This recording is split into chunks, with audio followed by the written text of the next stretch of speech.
Welcome back to Moving Cardboard.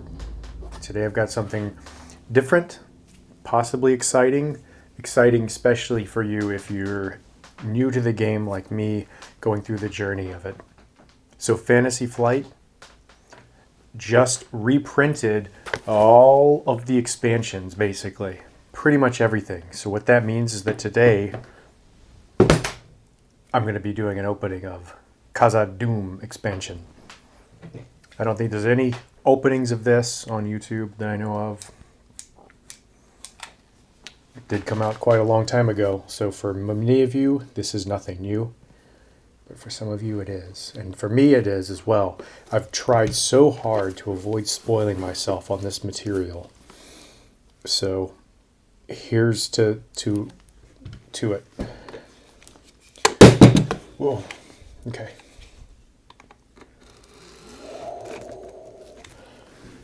Just gonna open her up.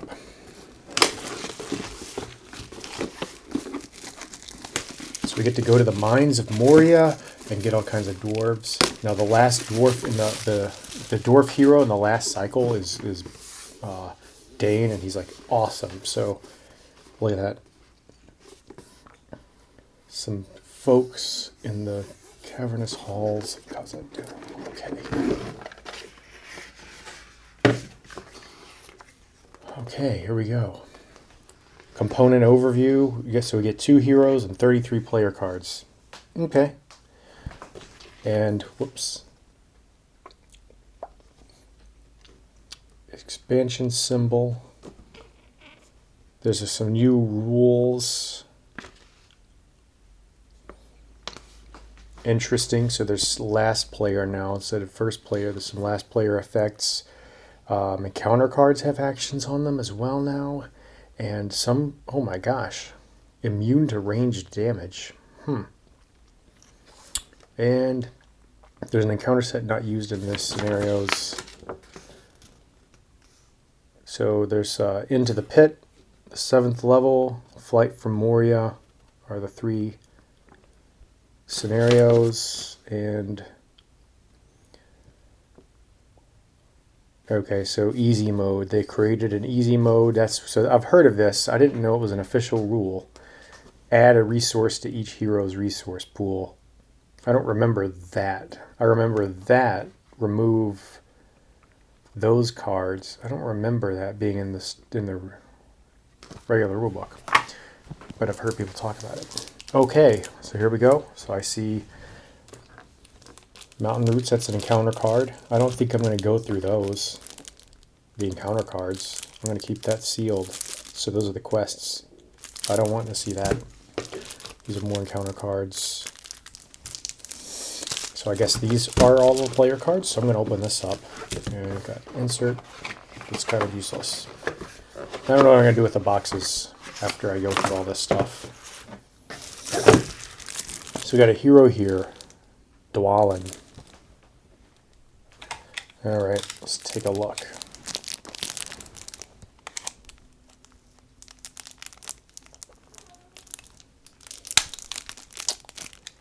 This isn't very effective. There we go.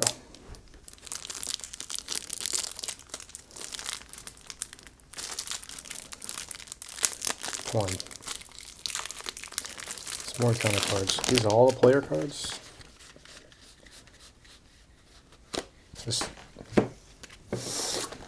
That's it. 33 cards. I guess 33 total, so not 33 new cards. So we've got Dwalin. You know, I'm going to zoom in here. Okay, we've got Dwalin 9, 2, 4, 8, 9. So he's costed properly. He has a response after Dwalin attacks and destroys an orc. Lower your threat by 2. So he'd be a good candidate to put like Blade of Gondolin on, because he'd, oh man, if this guy had Blade of Gondolin, he would have 3 attack versus an orc. He would advance progress by killing the orc, and he'd lower threat. That would be kind of a combo. And then imagine if you had Dane, a hero who gives all dwarves +1 will, +1 fight. So he'd be swinging for 4 and lowering. Wow. I might want to play with this guy. And he's a spirit character as well, which is pretty cool, because spirit I feel like is essential for me in solo play. Okay, who's next? 7, 2, 3, 4, 5, 8. So this guy is budget, because his thing is less than the sum of his things. Biffer. Oh, Biffer. Pay a resource from a hero's resource pool to add a resource to. That's not a very useful ability to add. So basically, I could take Dwalin's resources and put them on him for whatever reason. Okay. Those are the 2 new heroes, Dwalin and Biffer. So those are 2 of the dwarves that traveled with Bilbo. Okay, so here's our leadership. We got Narvi's belt. Only a dwarf can wear it. A dwarven hero exhaust it to give the hero an icon of any type until the end of phase. So it's kind of like a song.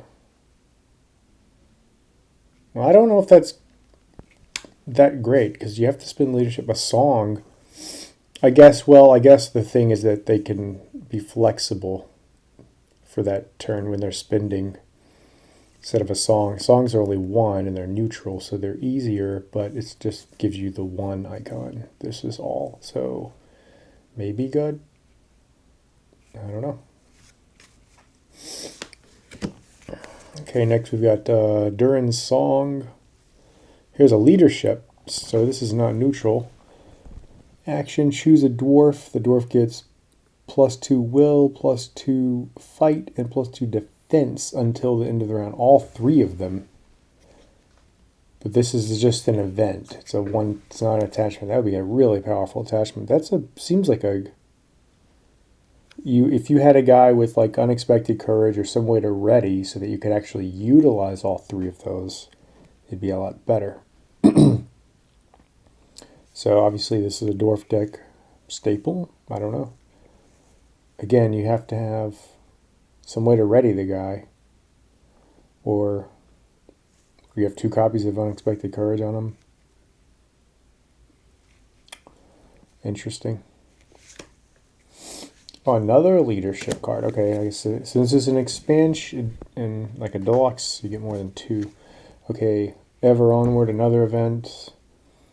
After the player's quest unsuccessfully, choose a player. That player doesn't raise his threat. Well, it costs 3. I'm thinking, like, in terms of solo, obviously, I could just. It's 3, though. That's the thing. I'd rather have the resources to spend on allies and stuff like that. I don't really like events that cost more than. Well, Galadrim's Greeting is really that, because events are 1 time only, so I don't like them to cost a lot. Okay, Veteran of Nanduhirian. I need to put on my glasses. Veteran of Nanduhirian. So here's an ally finally. And Tactic Sphere. 4, 3 attack, 2 defense. So pretty good, I guess. He enters play with 1 damage on him. No thanks. I don't see that as useful. I could be wrong. I'm not that experienced with the game, but what? It's 4 for those stats. And why, though? There's got to be a reason for this. Why not just give him 2 hit points? Weird. I guess you can heal him. I mean, yeah, you can heal him. All right. Dwaradelf Axe. Another axe attached only to a dwarf. Attached character gets +1, and it's restricted. So Dwarven Axe, dwarves get +2, though. After they attack, deal a damage to the defending enemy. Well, that's actually pretty interesting, and it's when the attack is declared. So it's almost like getting +2 attack. Almost. It's kind of similar. So that actually seems pretty good. Khazad, an event, choose a dwarf. Till the end of the phase, that character gets +3 attack. That seems good. That's a 0 cost. It's only... That seems good. It's a good way to just... And you could do... I'm assuming if you had like all 3 copies, you could go +3, give them +9. I'll have to look into that, but I think that... I don't see why you couldn't. Alright, now we're on to our blues. Residual Miner, another Dwarven ally, 1/1/1/1/1/1. And he costs 2. Exhaust him and name a number to discard the top 2 cards of your deck. If at least one of those cards has cost equal to the named number, choose a hero you control. For each card that matches the named number, add a resource. That seems complicated. So you could say 2 if you know you have a lot of 2 cards in your deck. You flip them over. If they're both a 2, then you get 2 resources on 1 hero. It's pretty wordy and strange. I don't think that will ever make it into my deck. Untroubled by Darkness. Each dwarf gets +1 will until the end of the phase, +2 instead if the active location is in underground or dark. Untroubled by Darkness, that's really thematic. But again, it's just until the end of... I mean, this could be for your end of game push. Erebor Record Keeper. Okay, so he could go with the Erebor Hammersmith from the core set. He can't attack or defend. Well... Exhaust him and pay a lore to choose and ready a dwarf character. Yeah, I don't know. I mean, these are initial reactions. I don't know about that one. So it's kind of like there's a leadership card. I think it costs 1, and you play it to ready someone. This, you have them on the table. It's like always having that card, but you're always having to pay the resource. You can use them in the quest. I don't know. I'm a little disappointed with that one. Ancestral Knowledge. Exhaust a dwarf to place 2 tokens on the active location. 4 if it's underground or mountain. That seems like it could be good. Again, it's an event. There's not a lot of allies in this.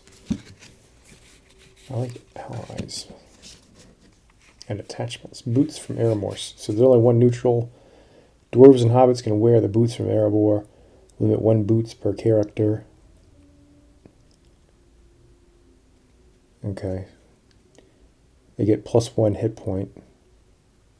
So, and it's 0 cost. That's pretty good. I like this card. I think this might be my favorite card of the bunch. Because, see, allies, again, there's the Erebor Record Keeper ally. There's Residual Miner, which is kind of weird. I don't know about Residual Miner. The Axe, Dwarf Axe. That guy, I don't know about him. So what I'm liking really is like... I think, thinking about Narvi's belt is pretty good. So the belt, the boots, and the axe, I like those cards, I think. First reaction. During song... depending on how you build the deck, I guess. So, I think that's all the player cards.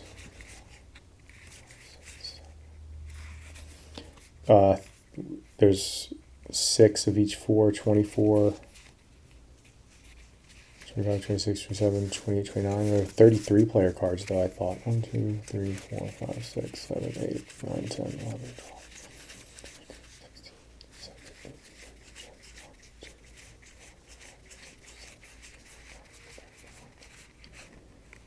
33. I guess I just did the math wrong. Sorry. So 33 cards, that, and then all these others are encounter cards, which I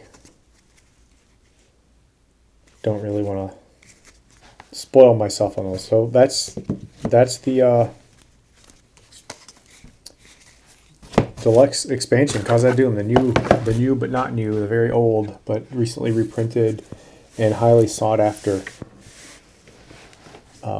card. So those boots and the axe and stuff seem pretty cool. And I like Dwalin. The fur, I don't think so. Dwalin, I'm definitely going to put him in a deck. Dwalin and Dane and some other dwarf. I'm going to make a dwarf deck and start these.